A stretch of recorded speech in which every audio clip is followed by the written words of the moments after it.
Boa noite, estamos começando mais um programa Trocando Ideias, direto de Cachoeira Paulista. Aqui nós, todas as quartas-feiras, nos encontramos para trocar ideias, como já diz o nome do programa, né? Desculpa aí, ó. Mas também para aprender.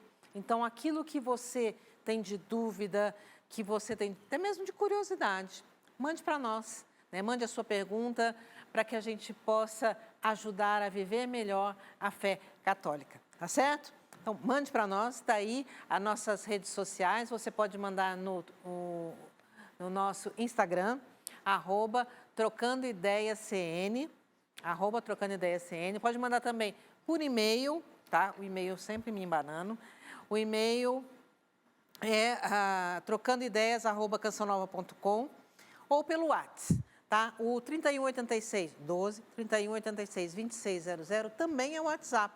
Então, você pode aí mandar a sua pergunta por esse WhatsApp, dizendo ali, eu quero participar do programa ao vivo. Manda a sua pergunta que ela chega aqui para nós, certo? Se você preferir, pode mandar também no meu Instagram, @carlastucci, ou no da Ivana, que é @Ivana...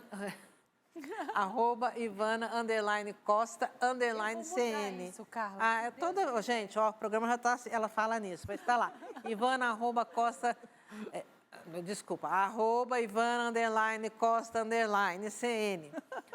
Tá aí, o professor está rindo de mim, gente. Então, vocês já viram aí, hoje nós temos uma participação especial, que está aqui conosco na bancada, junto com a Ivana, o professor Felipe. Bem-vindo, professor.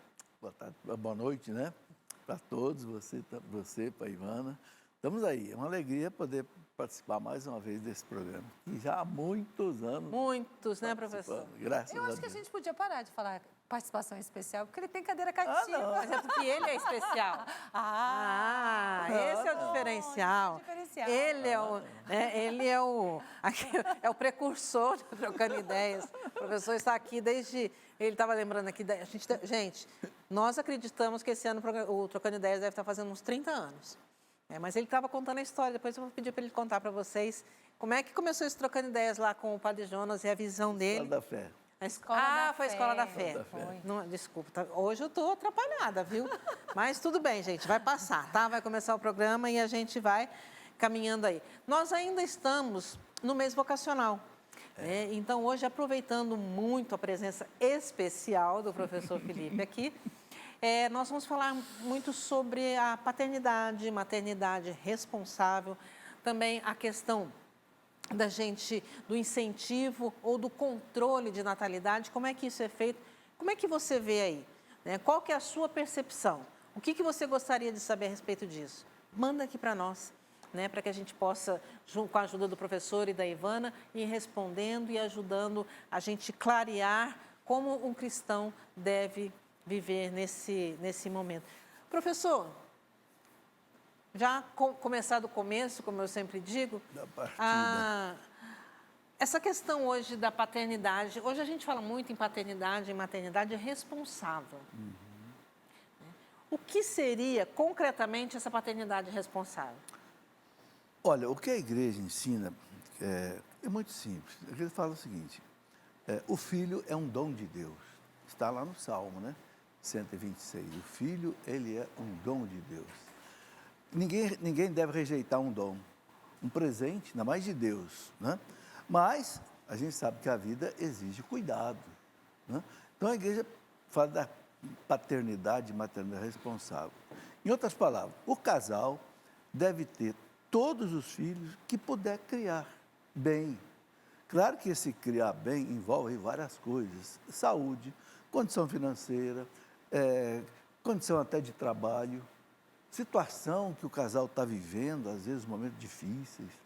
Então a igreja fala assim, o casal pode, por exemplo, espaçar o tempo de nascimento entre dois filhos devido a alguns problemas, entende?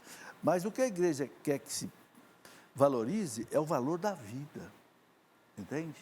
E eu penso que esse hoje é um dos problemas mais difíceis da humanidade, não é só da igreja. Você vê que o mundo inteiro, a Ivana esteve aqui na França, pode falar melhor do que eu, o mundo inteiro hoje está vivendo uma implosão demográfica. Quer dizer, eu me lembro, Ivana, que eu li, olha, em 1985, eu li na revista Veja, Página Amarela, uma entrevista com um doutor lá da Sorbonne, Pierre Chauny. Que memória, hein? Ele dizia assim que na França já se produz mais ataúde do que berço, quer dizer, mais caixão de defunto, quer dizer, já morre mais gente. Isso em 85. Nós estamos vendo hoje que todos os países da Europa, e não é só a Europa, é Japão, é China, estão incentivando, pagando para os casais terem filhos. A Rússia está desesperada, porque na Rússia já morre muito mais gente do que nasce. Com guerra, então? E olha, e nós aqui no Brasil já estamos vivendo essa situação. O IBGE deu agora aí, nós temos 1,57 filhos por casal. Diminuiu, então. Enormemente. Quer dizer, o mínimo... Não, porque eu digo assim, porque eu sempre digo que a Sofia, a minha terceira filha, ela é fruto de um trocando ideias. Um trocando ideias, a gente perguntando isso, o professor Felipe falou assim, não, porque no Brasil os casais têm 1,7. Agora já é 1,57. Então, nem substituía um por outro. Aí que eu falei, né, então, né, vamos colaborar aí, né, e me abrir a vida.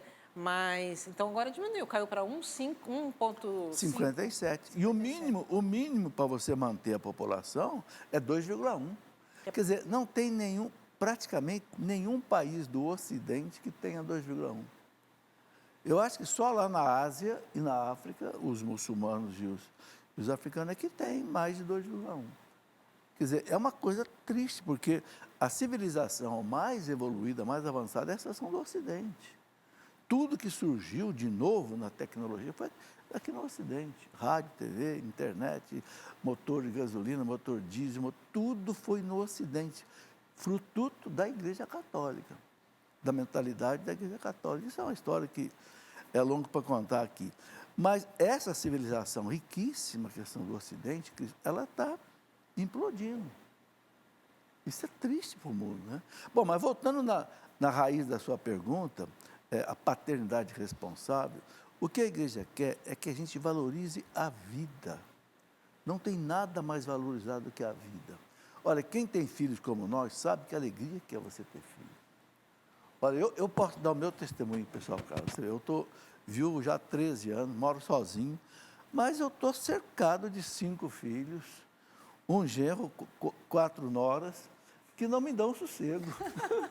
E quantos netos? 12 netos. Um quer que eu almoce na casa de um, na casa do outro, na casa do outro, na casa do outro. Tem que fazer escala. A única coisa que eu compro na minha casa é produto de limpeza, para empregada. É verdade, entendeu? Mas o que é isso? É a alegria da família. Olha, eu vou ser sincero, eu tenho muito dó de casais que não querem ter filho e podem ter filho, porque amanhã podem se arrepender. Podem se arrepender. Sim. Entende? Eu vejo, olha, o carinho, quer dizer, o filho dá trabalho, gasta, tira o sono da gente, tira, principalmente da mãe. O pai dorme mais um pouco. Mas a gente colhe esse fruto depois. Você vê, eu tenho uma médica que toda hora que eu faço exame de sangue, você conhece. Tem 2 dentistas, não pago mais implante nem transplante. Tenho 2 engenheiros. Quer dizer, então, você tem um retorno. É claro. E quantos netos medicina? Hoje tem 4. Meu Deus. Eu não estou dizendo que as pessoas devem fazer o que eu fiz. Não, eu tive a graça de sempre ter um bom salário. Eu fiz mestrado, doutorado, era professor de universidade, diretor lá do campus da U. Então, sempre eu tive. Então, claro, eu tive condição de ter 5 filhos. Não estou dizendo que é para todo mundo repetir isso. Mas o que a igreja quer é o seguinte: se você tem condição de criar 10 filhos, tem saúde, o casal vive bem, crie. Outro que não pode criar 2, que crie 1. A igreja não vai dizer quantos filhos a gente deve ter. A igreja quer que a gente valorize a vida. Ou seja, para fechar, a igreja só não quer que a gente faça controle da natalidade por egoísmo, por comodismo e até mesmo por medo. Muita gente tem condições, mas tem medo. Nós cristãos não podemos ter medo. A gente tem que acreditar em... Se a gente tiver medo, não casa, não tem filho, não faz nada nessa vida. Verdade. Esse é um caso... Depois a gente volta nessa pergunta. Eu queria ver com a Ivana a sua visão quando a gente fala na paternidade responsável e como é que a gente lida isso com os adolescentes e os jovens hoje? Porque a gente trata muito da paternidade, da maternidade responsável, né? O professor falando aqui, casais, a gente vê dos casais. E os jovens hoje? Como controlar essa vida sexual deles, controlar no sentido assim, né? Educá-los, né? E para que eles saibam, que eles entendam isso, que a vida é um dom, é uma graça, que o sexo foi feito para isso também, né? Para procriar, e que a gente precisa, então, também ter esses limites. Carla, eu acredito, eu vou falar assim, pode assustar, mas eu vou explicar, vou soltar a primeira frase. A gente pode falar de sexo para as nossas crianças na mais tenra idade.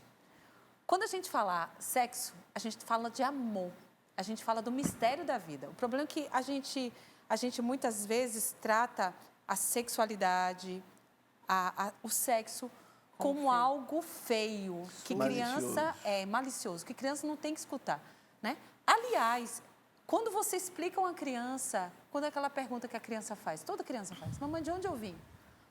O professor fala, né, que da França era muito engraçado, mas olha só, os franceses muitas vezes contam para as crianças que elas vieram dos repolhos.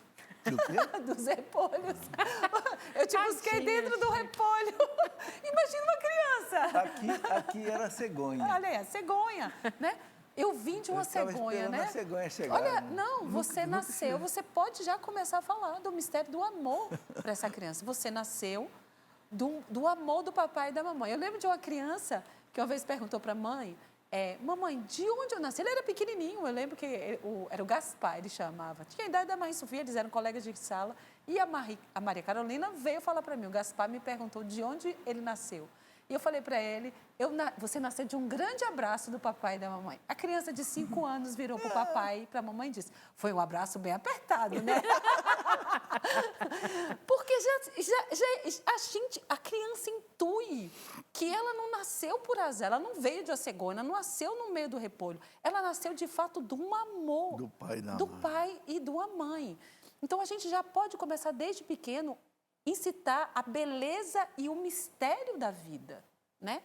E depois eu escutei isso de um professor que falou uma vez para nós, melhor a verdade aprendida dentro de casa do que a mentira na rua. Sim, então, verdade. sobre sexo e sexualidade, quem tem que ensinar são os pais, quem tem que falar são os pais. A gente tem que falar na medida que o jovem entende. Entenda. Eu não vou falar para minha filha de 9 anos sobre a intimidade conjugal, mas eu já tenho que falar para o meu filho de 15 anos. Eu já tenho que ensinar, eu já tenho que educá-lo. Mas antes de falar sobre isso, eu tenho que falar da beleza do que é. Porque a gente se encanta pela beleza, a gente dá valor ao que é belo. E a verdade, eu lembro de um outro professor que falava assim, Ivana, ensina seus filhos a buscar a verdade. Porque quando se eles são buscadores da verdade, eles vão encontrar a verdade. E a verdade com letra maiúscula, né? Então, quando a gente revela a beleza do amor, a gente vai incentivando os jovens a conhecerem, a provarem, a falar, né? A falar da beleza do que é e a falar também dos riscos, né? De uma não vivência correta da sexualidade, da afetividade. Por quê? Eu lembro muito uma vez que eu vi um exemplo. Quando a gente cola 2 folhas e depois a gente tenta tirá-las, sai pedaço para tudo que é canto, né? Então, ensinar eles também que quando eu me dou na hora errada, do jeito errado, é pedaço de mim, né? Então, é uma educação bela e bonita. Eu acho essa educação humana da sexualidade maravilhosa.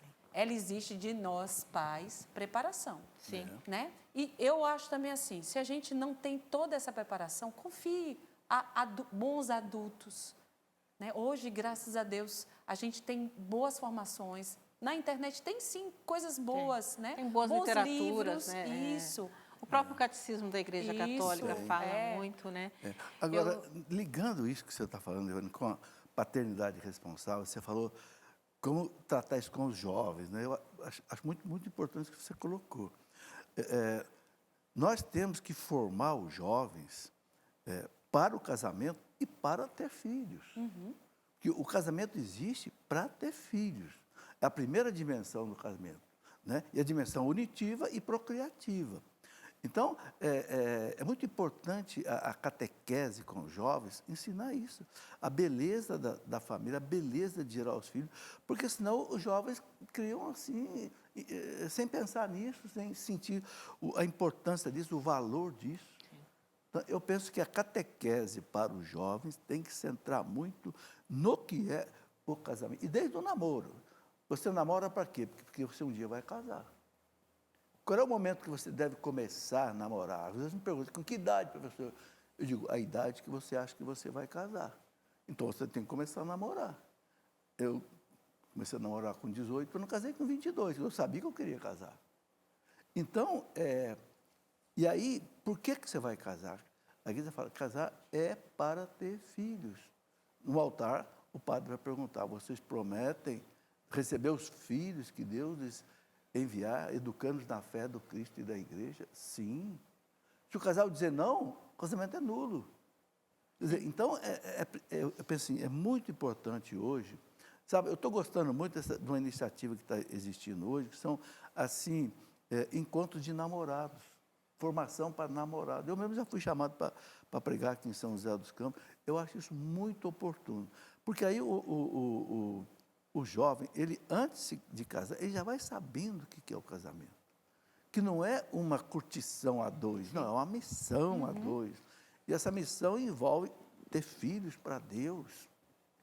Não tem nada mais maravilhoso que você possa dar para Deus do que um filho. Mas é preciso fazer essa catequese. Nós vamos para o intervalo já, né, gente? A Ivana disse que eu fico sempre triste quando tem que chamar intervalo.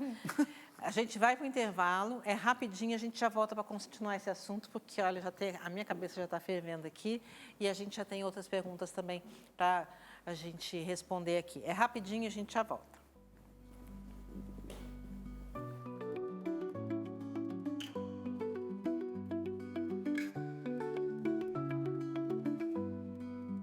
Estamos de volta aqui no Trocando Ideias. Eu falei para vocês que era rapidinho, né?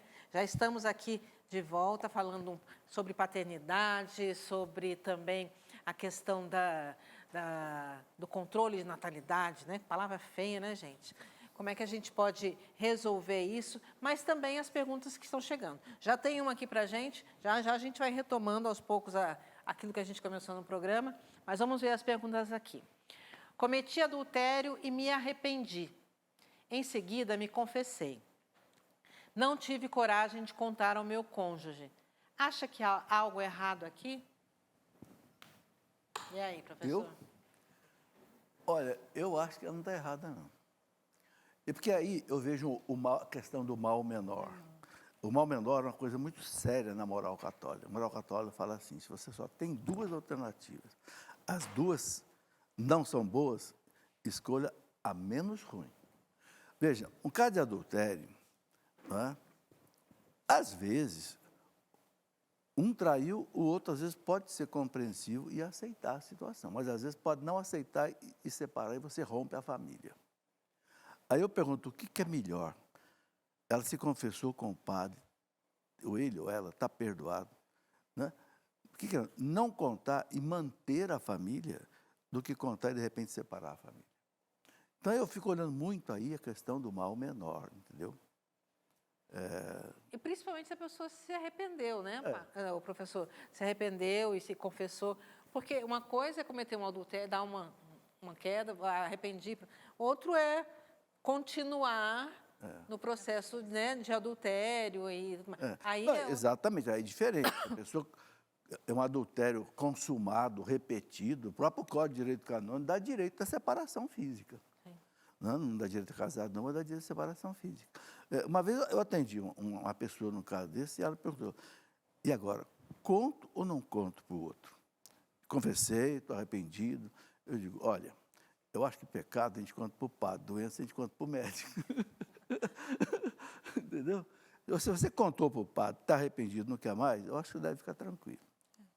Porque tem uma coisa, né? Sobretudo, perceber isso que o professor falou, sabe? Como o outro receberia isso, né? É muito difícil. É muito difícil. É muito difícil. E uma família, de fato, se implodir por causa de algo que muitas vezes o outro não está preparado a escutar, né? É difícil. Não, isso não é uma coisa.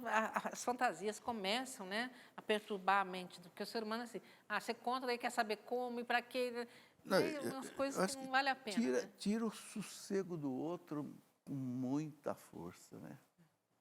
Então, Até que ponto vale a tá pena? aí, não tem causar- nada de causar? errado, é o mal menor.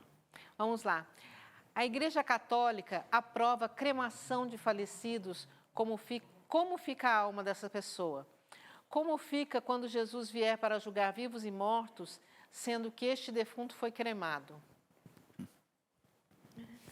E aí, professor? Pode fazer, a igreja aceita a cremação. Cremação não é encher de creme, né? Uma vez falaram em cremar o pessoal quis levar creme lá para o velório, não é isso. A igreja aceita. Mas veja, a igreja prefere o sepultamento. Por quê? Porque a cremação era mais assim os pagãos que faziam, principalmente no Império Romano, cremavam os corpos ao invés de sepultar. A igreja aceita, por quê? Porque a igreja acredita o seguinte: não importa o jeito que a pessoa, depois que ela morre, ela vai ser consumida. Se de repente a pessoa morreu num incêndio, foi incinerada, ou se ela foi sepultada, vai ficar só ossos mesmo. Não importa o jeito que a pessoa morreu e foi consumida. Deus vai refazer o corpo da pessoa. É um corpo glorioso, né? Né? Pronto, então a igreja não se preocupa com isso. Agora, o que a igreja fala? Ela não aceita a cremação se for para a pessoa assim, negar a verdade da ressurreição. Aí a igreja não aceita o católico fazer isso. Mas se ele acredita na ressurreição dos mortos, tal, tudo bem. Agora, mais uma coisa, aliás, foi o Papa Francisco quem regulamentou isso. As cinzas da pessoa cremada não pode ser jogada na terra, no ar, no vento, na água. Não, aquela urnazinha deve ser sepultada com os restos mortais da pessoa. Se a família tem lá o jazigo, lá, o túmulo, leva para lá, coloca lá. Eu já vi até que tem igreja criando nichos. Sim. E sendo colocado ali, guardando em igrejas. Eu lembro, eu morei na França, né? Sim. E foi uma questão que foi muito trabalhada, porque foi nesse momento onde a cremação explodiu e se perguntava mesmo, né? Como um católico vive isso? E foi tão interessante porque foi feito todo um estudo, a gente estudou que o bonito da nossa fé é o respeito ao corpo dos mortos, que é uma coisa que a nossa fé católica tem muito e que já foi sinalada lá no início, né? No Império Romano, como os cristãos tratavam o corpo e o corpo dos seus defuntos. Sim. Eu acho muito bonito também porque esse respeito que a gente tem que ter com o corpo até, né, mostra que, de fato, a nossa religião é uma religião também do corpo, né? Que a gente respeita, que a gente entende a ressurreição, por isso a gente enterra, né? E a grande questão era essa, professor, o que fazer com as cinzas, né? E na paróquia, que era um diácono até que cuidava da questão da pastoral da ressurreição, que eles falavam, ele fez na paróquia dele um lugar onde a família podia lá e deixar a urnazinha com as cinzas. Porque era a questão também o que se fazia com o sepultamento, né? Sim. Agora, tem mais um detalhe nessa pergunta, não sei se você entende. Ela pergunta como é que fica a alma da pessoa. A alma não tem nada a ver com a cremação. A alma, se a pessoa foi sepultada ou foi cremada, a alma, ela não sofre nada disso, porque a alma é espiritual. Sim. A alma é imortal. A alma deixa o corpo e ela vai para o juízo particular sem sofrer nenhum problema pela questão da cremação. Eu conheci um cemitério em Belo Horizonte que as pessoas são cremadas e daí elas são... ela escolhe, antes disso, ou os familiares, uma semente de uma árvore e essa semente é plantada nas cinzas, então você e cresce uma árvore e as cinzas estão ali, você vai ser aquela... A igreja não pode, a igreja não permite. A igreja não aceita. Quer dizer, é a respeito com os restos mortais da pessoa. Isso é muito interessante, que como a igreja valoriza o corpo, né? A única religião, logo na antiguidade, que valorizava o corpo é a igreja católica. Porque os gnósticos, os pagãos, não, o corpo, né, mesmo o panteísmo, o corpo não presta. o que presta é o espírito que está preso nesse corpo. Então, o corpo sempre foi visto na cultura greco-romana como algo assim desprezível. Os próprios filósofos gregos falavam isso. Aí diz, não, o corpo é templo do Espírito Santo. Por isso que a igreja tem todo cuidado, né, com as exéquias, sepultamento, benzer a sepultura, etc. Eu gosto muito de um filósofo que diz, eu não tenho um corpo, eu sou o meu corpo. Pronto. Porque, né, eu sou um espírito encarnado num corpo. E a gente ama com um corpo. E é por isso que vai haver a ressurreição. Graças a Deus. Porque nós não somos anjo, o anjo só é por espírito. Não, nós somos corpo e alma unidos, diz o catecismo. Então, Deus vai refazer a nossa integralidade. Antes de ir para o céu ou para o inferno, mas vai inteiro.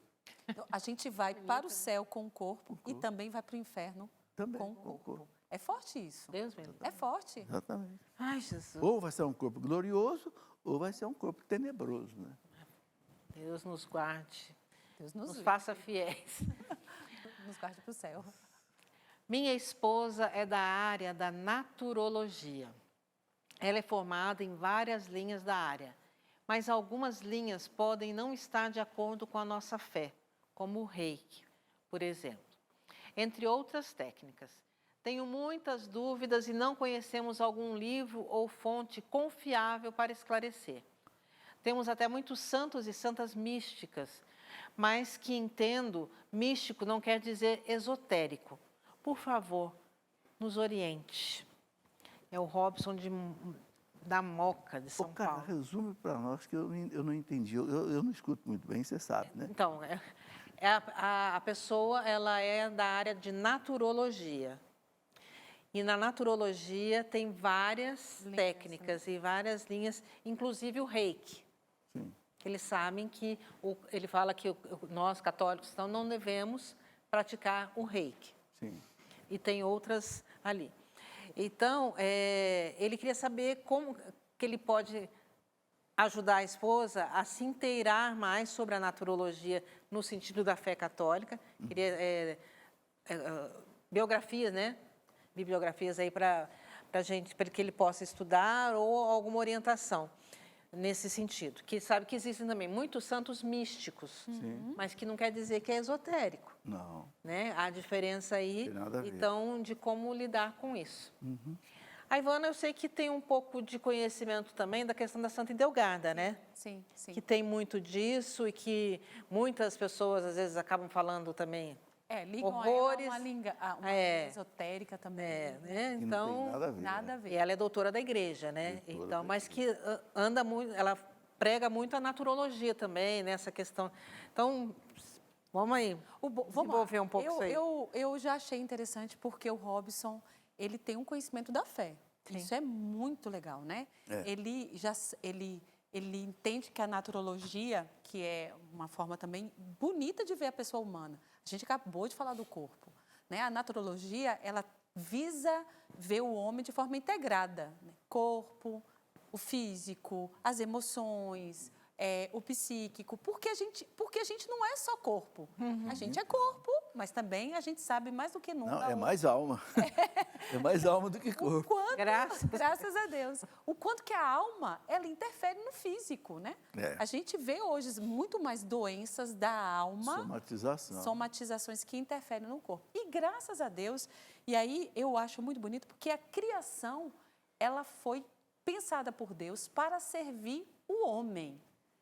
Na beleza, mas também em tudo que ela traz nela, né?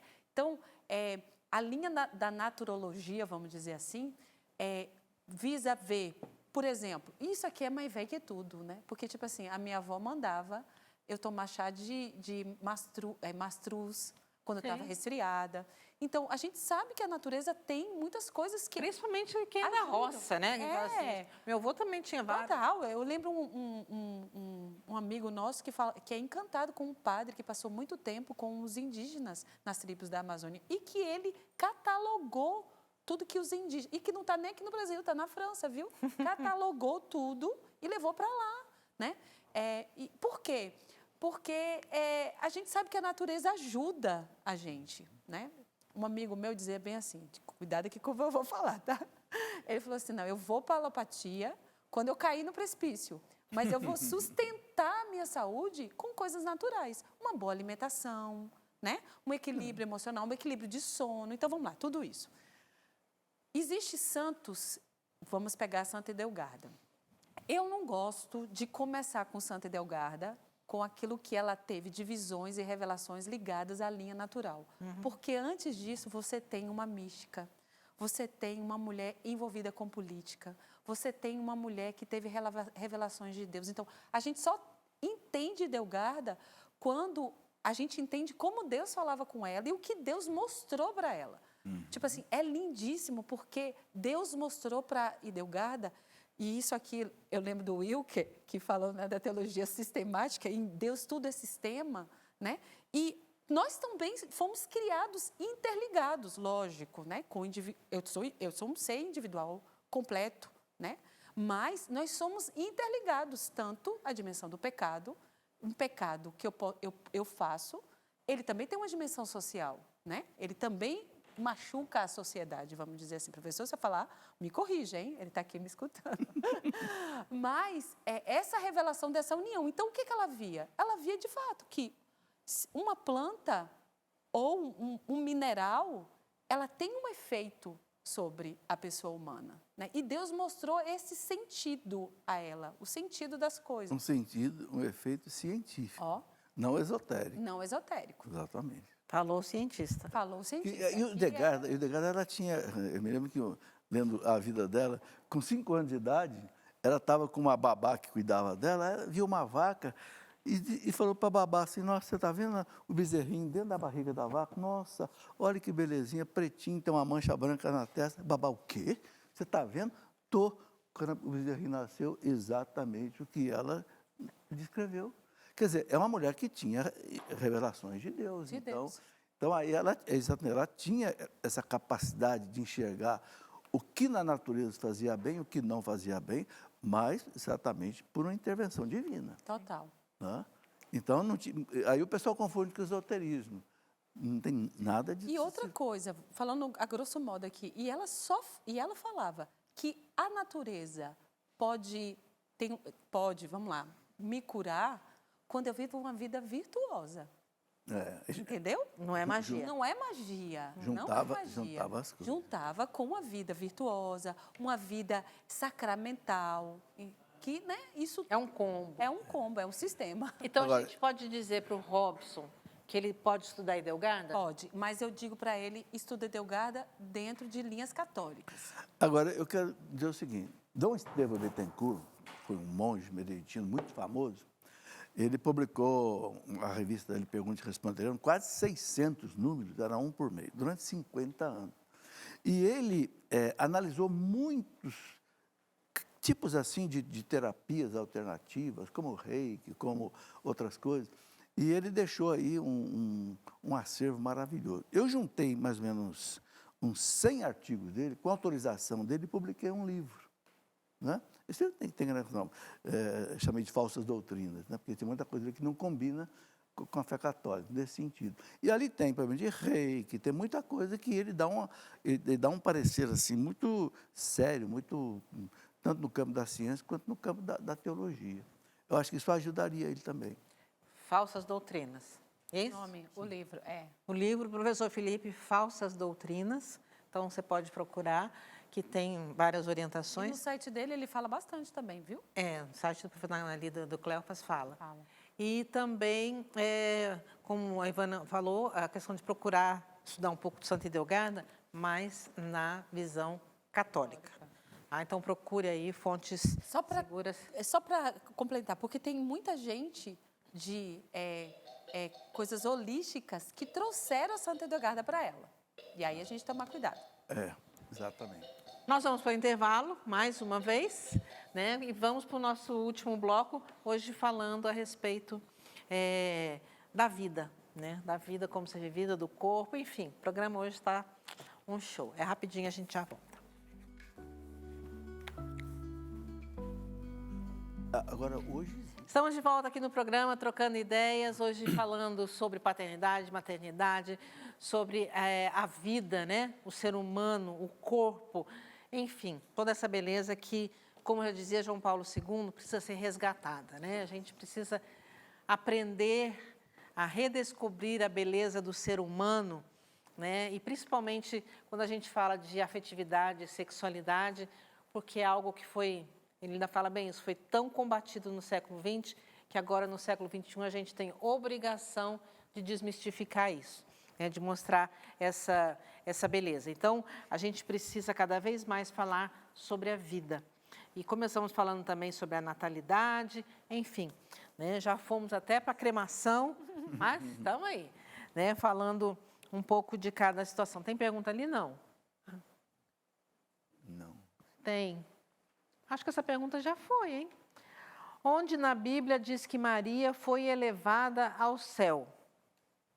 Ela sempre volta. Ela sempre volta, né? E agora a gente passou esses dias da Assunção, ela está em voga. Tá.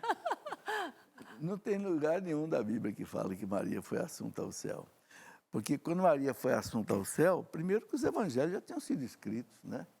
Praticamente Mateus, Marcos, Lucas, talvez João ainda não, né? Mas a igreja tem essa certeza pela tradição.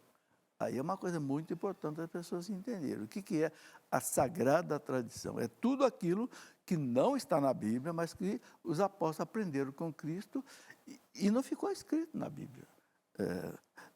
O credo não está na Bíblia. Ninguém vai encontrar o credo na Bíblia. Ninguém vai encontrar que os sacramentos são 7. Ninguém vai encontrar muitas coisas. Sim. Como é que a missa devia ser celebrada?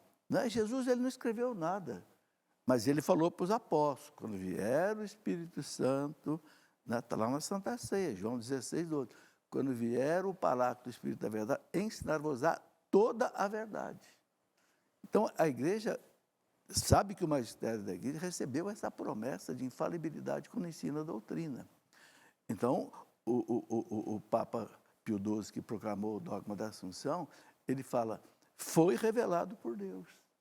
Mas não está na Bíblia. Nós católicos não nos guiamos só pela Bíblia, nós guiamos pela Bíblia, pela tradição, interpretados pelo Sagrado Magistério.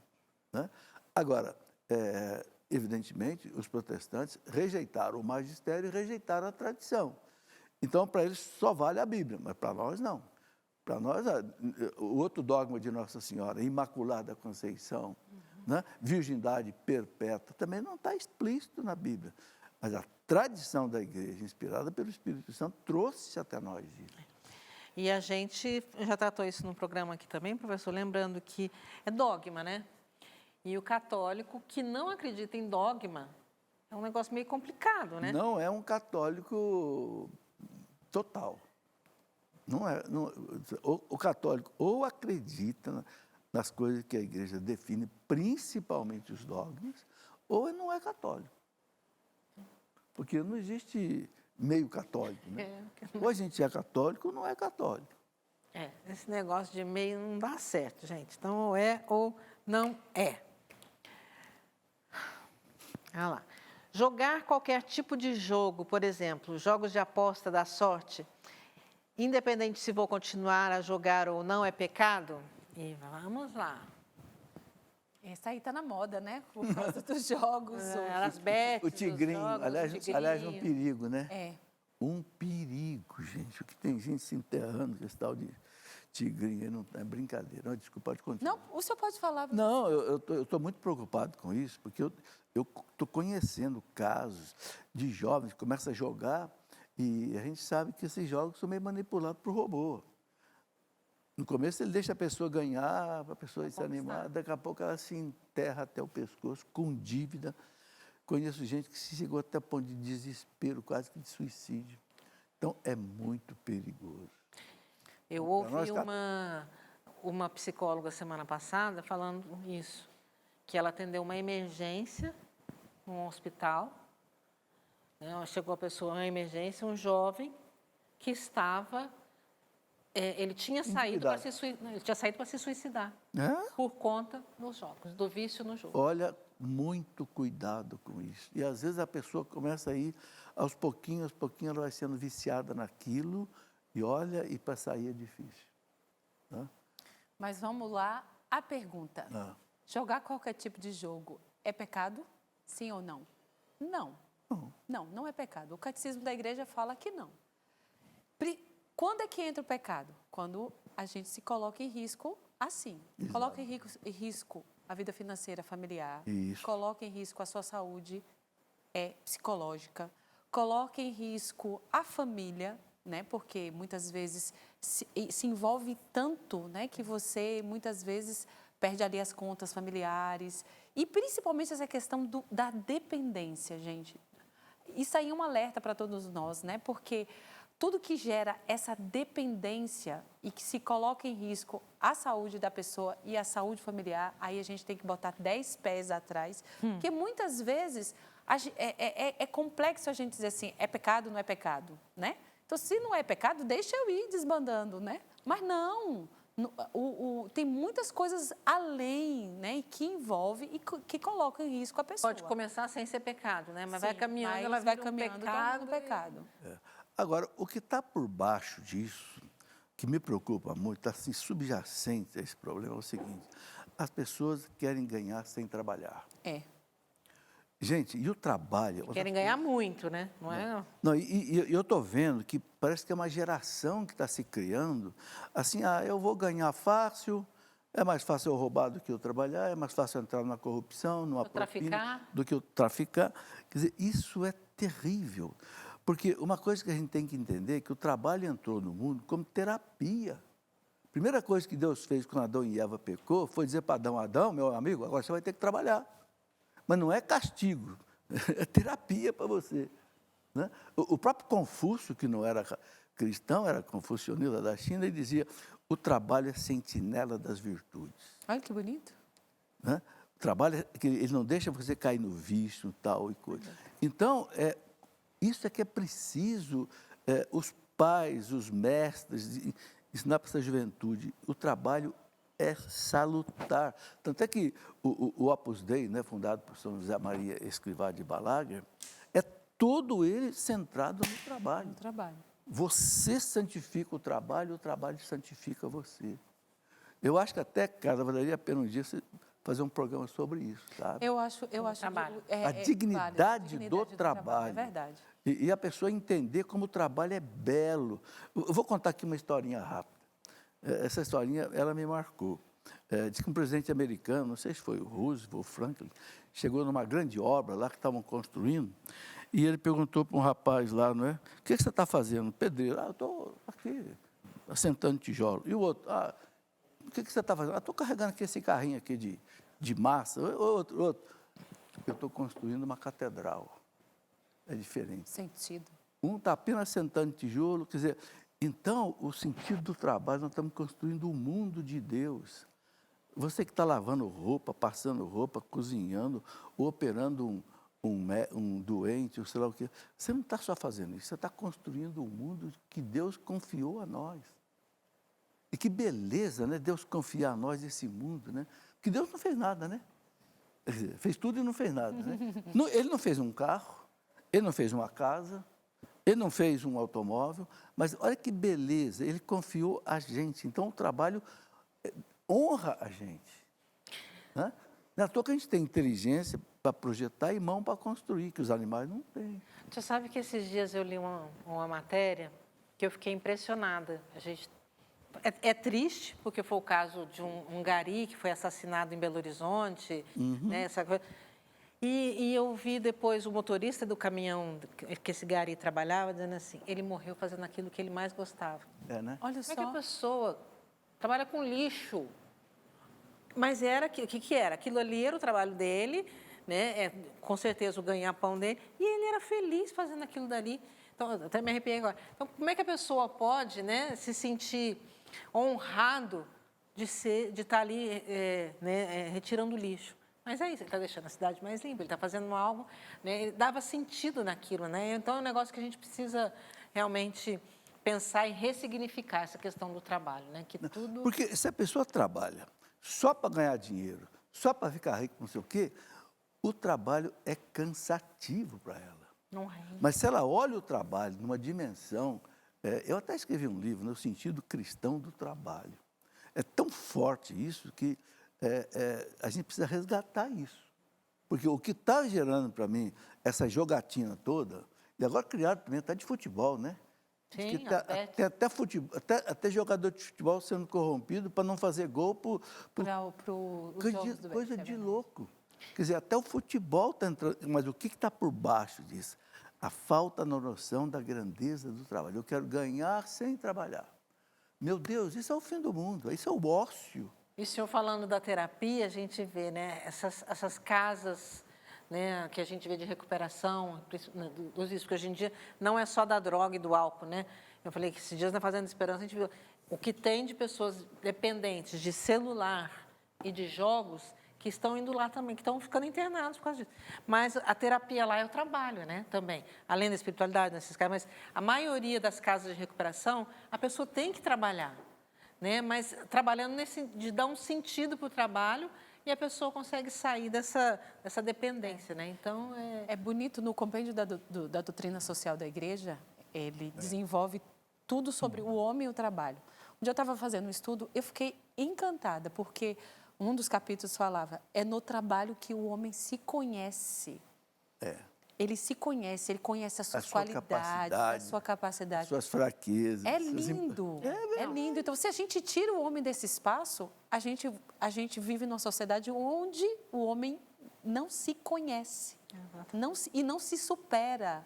O trabalho é um lugar de superação, de alegria, né? E como o professor falou, hoje a gente vive num momento onde a gente vê muito mais o trabalho como uma paga do que como uma bênção, sim, né? Sabe, eu sou muito favorável aos pais colocarem os filhos para trabalhar adequadamente, evidentemente, né? Uma criança que pode ajudar você. O povo antigo tinha um ditado assim, né? A ajuda de criança é pouco, mas quem despreza é louco. Meu pai falava, a ajuda de criança é pouco, mas quem despreza é louco.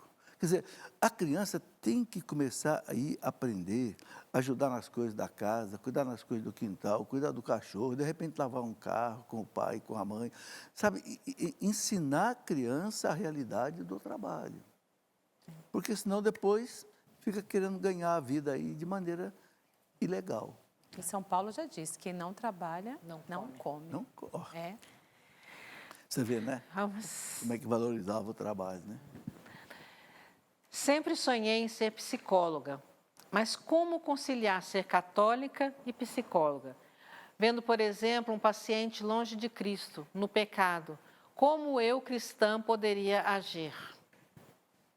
Aí Eu acho entra que a não é para ética, você né? responder isso aí. Que bonito, né? Eu sempre sonhei. Você é psicólogo também? Eu não, eu sempre sonhei também. Não sou psicóloga, não. Mas a gente trata da pessoa humana aqui dentro da comunidade, né? Então, é essa psicologia natural que a gente tem que conciliar, porque a gente trabalha com Instintiva, né? instintiva, a gente cuida do povo de Deus, né? Você não fez logoterapia? Eu fiz logoterapia, né? Ah, pronto. Então você é psicólogo. Eu olhava... E da melhor psicologia, né? Eu olhava ali como conciliar ser católica e psicóloga, né?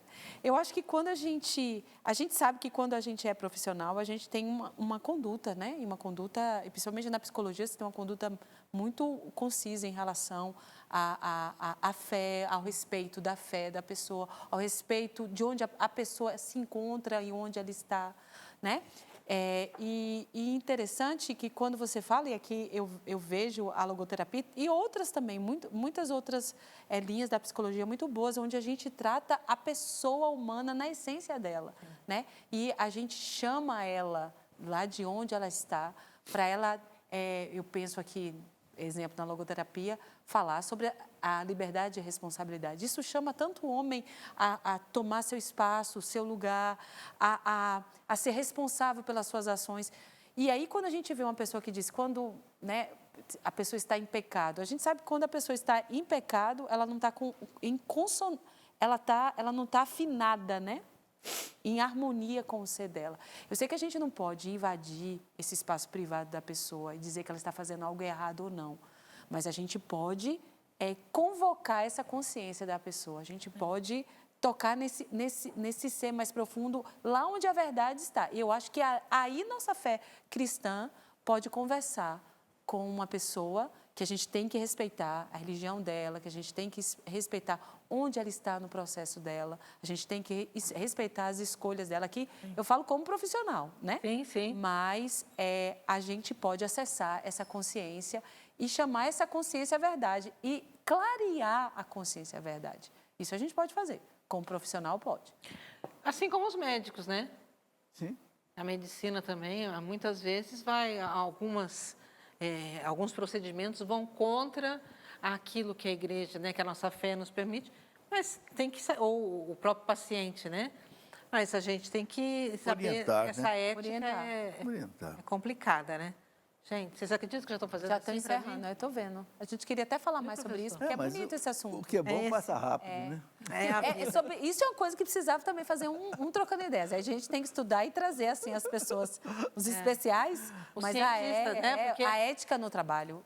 E hoje, mais do que nunca, a gente precisa conversar sobre isso. Que eu estou aqui impressionada, ele dizendo como é que ele admirava o Dom Estevão Bittencourt, como é que ele sabia tanto, né? Tantas línguas e tanto conhecimento. Eu falei, e o senhor? Ele falou assim, não, eu não sei. Eu falei, pelo amor de Deus, né? Porque uma cabeça dessa...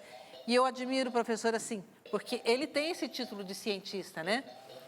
Mas é um homem de Deus. Então, você vê que a fé e a razão, né?